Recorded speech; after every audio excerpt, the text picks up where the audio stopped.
Bismillahirrahmanirrahim. Pertanyaan: bagaimana hukum menikah saat hamil? Jumhur fuqaha atau mayoritas ulama fikih berpendapat bahwa pezina tidak haram nikah dengan bukan pezina, dan nikahnya tetap sah karena perbuatan zina tidak mengeluarkan seseorang dari agama Islam, yang berarti masih nikah sesama orang Islam, jadi hukumnya sah. Memang Allah berfirman yang maknanya laki-laki pezina tidak pantas menikah selain dengan wanita pezina atau musyrikah. Demikian pula wanita pezina tidak pantas dinikahi oleh selain laki-laki pezina atau musyrik. Yang demikian itu dilarang bagi orang-orang beriman. Quran Surat An-Nur ayat 3. Tetapi mereka memahami bahwa kata dilarang dalam penutup ayat 3 Surat An-Nur ini bukan lit-tahrim, bukan untuk mengharamkan, melainkan lidam, untuk mencela. Bagaimana halnya dengan menikahi wanita yang sedang hamil dari hubungan perzinaan? Atau dengan ungkapan lain, bagaimana jika wanita pezina itu dalam keadaan hamil akibat perzinaan? Bolehkah dinikahi?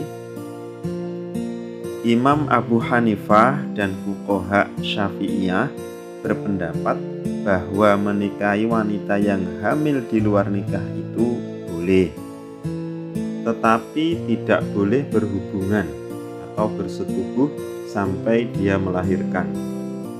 Hal ini didasarkan pada makna firman Allah Subhanahu wa taala dalam surat An-Nisa ayat 23-24 yang menjelaskan wanita-wanita yang haram dinikahi.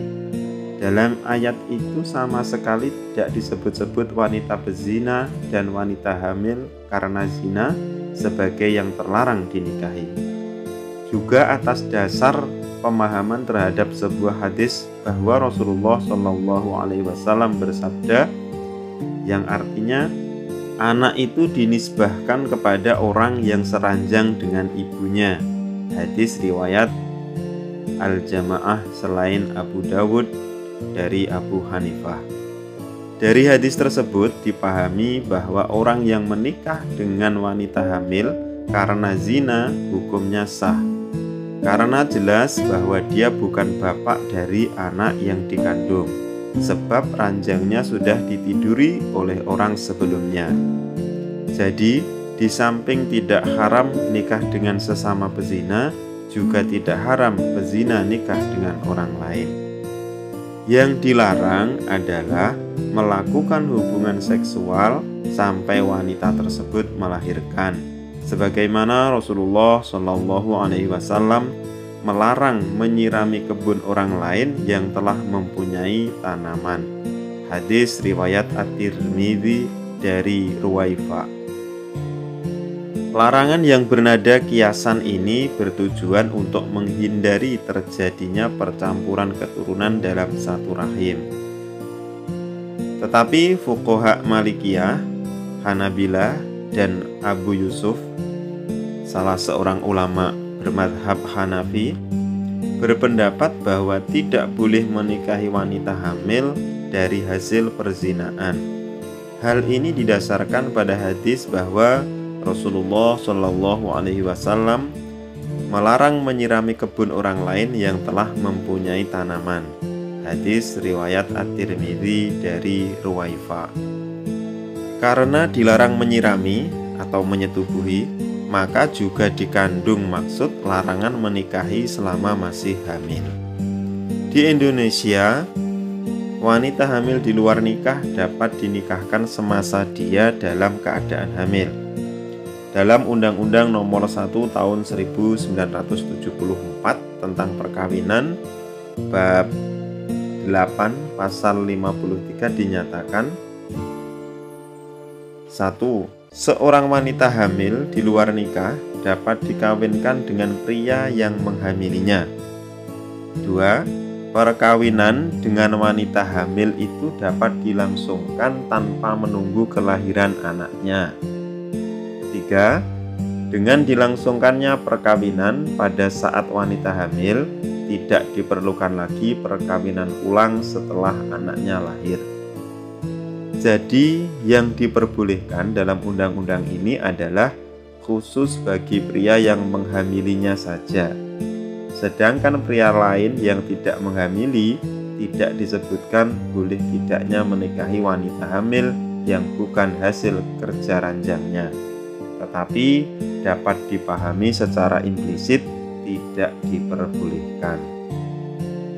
Secara konklusif, menikahi wanita hamil itu diperbolehkan secara fikih formal, walaupun tercela secara fikih moral, tetapi nikahnya tetap sah.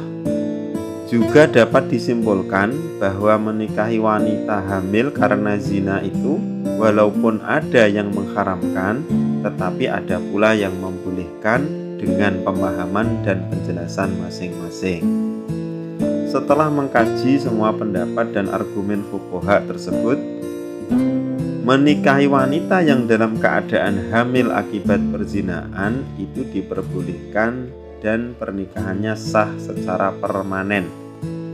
Dalam hal ini diprioritaskan pria yang menghamilinya. Tetapi jika terpaksa, boleh juga pria lain yang tidak menghamilinya.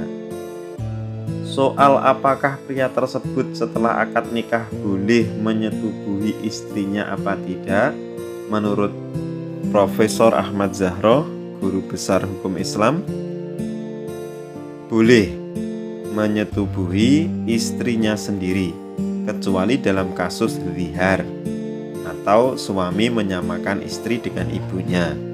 Kemudian li'an, suami menuduh istrinya berzina, dan ila, suami bersumpah tidak akan menggauli istrinya. Tentang larangan Rasulullah Shallallahu Alaihi Wasallam yang diibaratkan menyirami tanaman orang lain itu bukan terkait dengan hukum bersetubuhnya, tetapi lebih karena khawatir bercampurnya nasab anak yang dikandungnya. Jadi ilat atau sebab hukumnya karena percampuran nasab, yang berarti jika ilat hukumnya sudah tidak ada, maka hukum itu juga tidak berlaku lagi sesuai kaidah usul fikih al-hukmu yaduru ma'illatihi wujudan wa adaman. Berlakunya hukum itu terkait dengan sebabnya, baik ada maupun tidaknya. Padahal ilmu kedokteran modern sudah sepakat bahwa wanita hamil itu tidak bisa dihamili lagi oleh siapapun sebelum dia melahirkan. Atau dengan kata lain, sekali wanita itu sudah hamil, maka benih yang tumbuh di rahimnya adalah tetap itu dan tidak dapat diintervensi oleh benih yang lain. Dengan demikian, ilat atau sebab hukum kekhawatiran bercampurnya nasab tidak ada lagi. Maka hukum tidak boleh menyetubuhi juga tidak ada lagi, yang berarti boleh disetubuhi semaunya. Tetapi perlu dicatat bahwa anak yang ada dalam kandungan itu nasabnya tidak dapat dikaitkan dengan pria tersebut. Dia hanya bernasab ke ibunya. Dan kalau anaknya perempuan, maka yang menjadi wali dalam pernikahan adalah hakim. Tetapi untuk menjaga kejiwaan anak, boleh saja secara psikososial anak tersebut disandarkan kepada suami ibunya sebagai bapak, tapi bukan wali nikah. Begitu juga soal kewarisan, anak tersebut tidak ada hubungan kewarisan dengan bapaknya. Antara keduanya tidak saling mewarisi atau diwarisi. Wallahu a'lam bishawab.